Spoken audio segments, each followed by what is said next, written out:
Be sure to look for the answers to the following questions. In which layer of the atmosphere is the ionosphere? What is a coronal mass ejection? What is space weather? Explain a solar cycle. When you see this icon, the answer is near. But, yeah, I think it's...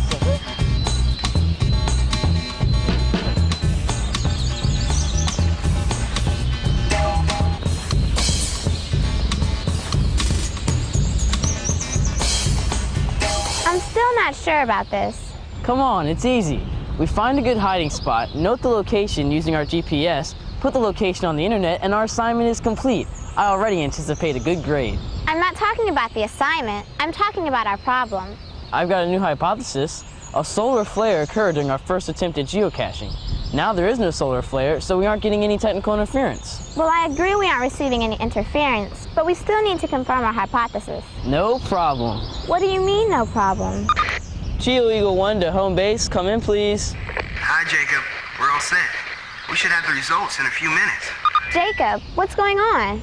I knew you wouldn't just accept my hypothesis, so I did some more research. I set up an interview between RJ, Kaylee, and Dr. Sten Odenwald, a NASA researcher who's also over in Norway. Jacob, you're making real progress. You recognize the problem, conducted solid research, and you're working to verify your hypothesis. I'm impressed. If you think that's impressive, wait till you hear from Dr. Odenwald. Home base, let me know the minute you finish talking to Dr. Odenwald. Home base? Home base. Jacob, come in. We're getting ready to talk to Dr. Odenwald. Do you have any additional questions? Over. Over. Well, that's funny. It was working just fine a second ago. Yeah, it's really strange. Maybe there's been another solar flare that's affected the radio and the GPS. Poor Jacob and Bianca. Oh, look, here he is now. Hi, Dr. Odenwald. Hi, kids. Jacob's been telling me about his hypothesis and the research you've been doing. Sounds very interesting. Yes, it is. Of course, it'll be even more exciting if the hypothesis is correct. Right. We were hoping you could help us. Jacob believes that a solar flare is responsible for the technical glitch with our GPS, but we're not sure how. Well, solar flares are one possibility, of course. When we're talking about the sun and solar flares, we're talking about a huge amount of energy. And that energy caused our GPS to malfunction? It could have. Let's start at the beginning.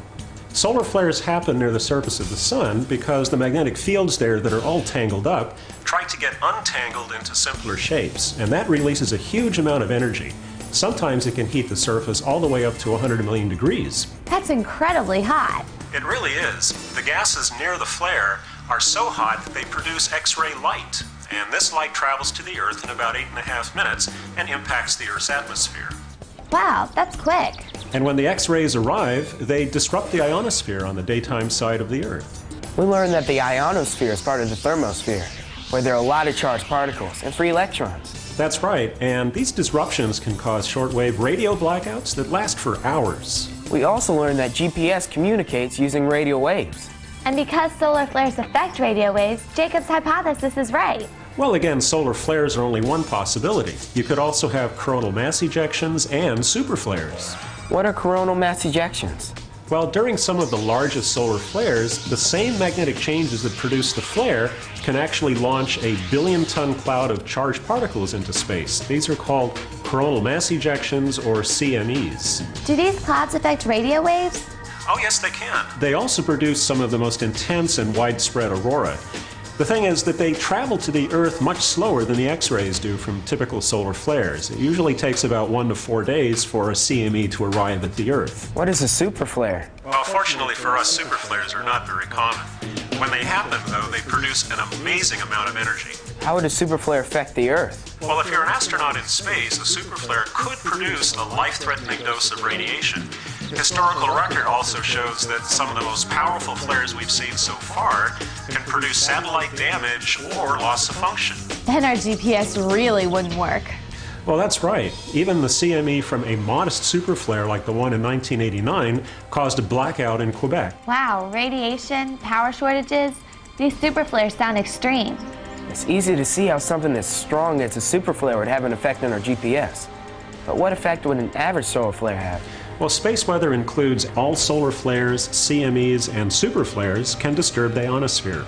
These disturbances slow down the speed of the radio signals sent to the Earth from the GPS satellite, and the speed can vary from minute to minute. And if the signal takes longer to get to Earth, then our GPS receiver will think that the satellite is further away and get the wrong position. Because the speed changes from minute to minute, the GPS location varies as well. That's exactly what happened to us. What we need is some way to predict space weather. And then we would know the best time to geocache. And we'd be able to better protect and prepare our astronauts in space. Well, that's right. NASA's been working for years to understand the complex relationship between the Earth and the Sun using sophisticated satellite systems such as ACE and SOHO. We also work with the image and timed satellite systems and sounding rockets launched here in Norway to study auroras and how electrons and auroral particles flow. So NASA is at work all around the world. That's right, and we work with communities of scientists and researchers all around the world to try to understand how space weather affects the Earth. Thanks, Dr. Odenwald. You may have actually helped support Jacob's hypothesis. And solve our problem with our walkie-talkies. Did you say walkie-talkies? Yes. We lost our radio signal with Jacob just before we called you.